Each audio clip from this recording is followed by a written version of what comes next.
O să te întreb astăzi un lucru care mi-a atras atenția și mie, și anume faptul că mersul cu avionul este mai sigur, mai comod, de rapid nici nu mai vorbim, dar în orice caz mai sigur decât mersul cu mașina. Și oamenii nu știu asta. Eu am constatat și așa am avut și eu senzația că sunt mult mai în siguranță într-o mașină decât într-un avion. Uite că statistica bate emoțiile și senzațiile și feeling-ul și s-a constatat clar și indubitabil, pe bune, că mersul cu avionul este mult mai sigur. Dacă te gândești bine, chiar accepți asta fără să studiezi lucrul ăsta, însă mi-am pus și o întrebare. De ce cred oamenii că este mai sigur cu mașina când realitatea, statistica, logica spune că avionul este mult mai sigur? Știi răspunsul?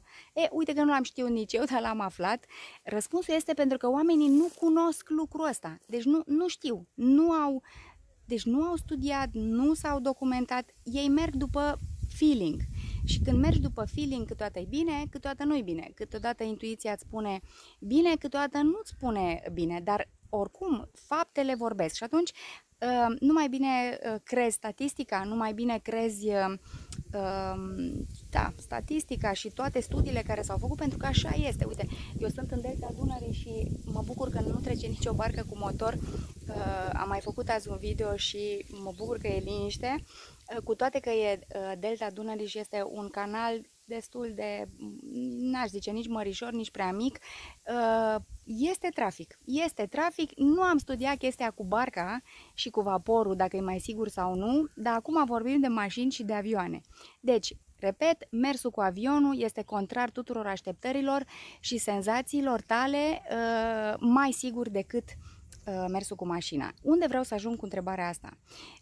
Răspunsul este că oamenii cred asta și îți spun unde vreau să ajung, pentru că nu cunosc, nu știu, nu au studiat problema, nu au deci din vari motive care nu sunt bazate pe logică. Și chiar dacă au experimentat mersul cu avionul, ei tot nu cred că avionul e mai sigur decât mașina. Deci trebuie un pic să studiezi ca să crezi. Și de-aia te invit să studiezi un business de network marketing, pentru că știu sigur că network marketing are așa, în opinia publică, o aură, hai să nu zic chiar negativă, dar nici chiar pozitivă, și pentru că sunt milioane de oameni care au încercat și au eșuat, ideea asta că nu merge network marketing-ul bântuie așa prin opinia publică, și sunt sigură că ești de părerea mea, și anume că nu ai auzit eu știu, deci network marketing nu e o meserie, nu este în codul CAEN, nu se învață la școlile de niciun fel, poate la câteva universități din lume, dar nu este o meserie consacrată. Deci n-ai auzit vreun părinte care să zică copilului: du-te copile, fă o școală bună ca să devii network marketer, nu? Cu asta cred că ești de acord. Și pentru că e așa, și eu sunt foarte conștientă de lucrul ăsta,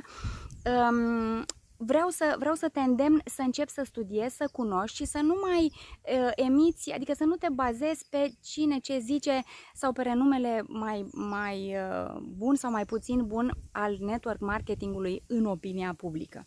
Deci de-aia nu știi că network marketingul este mult mai sigur decât un serviciu tradițional, chiar dacă ți se pare serviciul ăla foarte sigur, job sau cum vrei să-i spui. De ce? Pentru că niciun job nu mai e sigur. E adevărat că nu e nimic sigur pe lumea asta, dar un business de network marketing, dacă îl faci odată, îl construiești odată multiplicabil, va fi stabil și pe termen lung și vei fi un om liber de programul de la 9 la 5, liber de responsabilitatea pe care o dai angajatorului ca să-ți dea ție salariu. Eu nu sunt împotriva unui job, sunt doar deci am făcut video ăsta doar ca să te îndemn să studiezi o afirmație și apoi să o crezi, da? Deci hai să vedem dacă crezi sau nu crezi că network marketingul este un lucru bun și că ar putea fi bun și pentru tine. Studiază lucrul ăsta, dăm un feedback, spunem eventual ce ai crezut tu până acum despre network marketing, pentru că mă interesează foarte tare. Dacă ești în echipa mea, mă bucur și, după cum am mai spus, mergem împreună mai departe. Dacă nu ești în echipa mea, m-aș bucura foarte tare să îți arăt care sunt avantajele și care este drumul sigur pentru a avea un business de network marketing stabil și pe termen lung. Gândește-te serios la asta, lasă-mi un mesaj privat. Mă bucur că m-ai ascultat. Mulțumesc!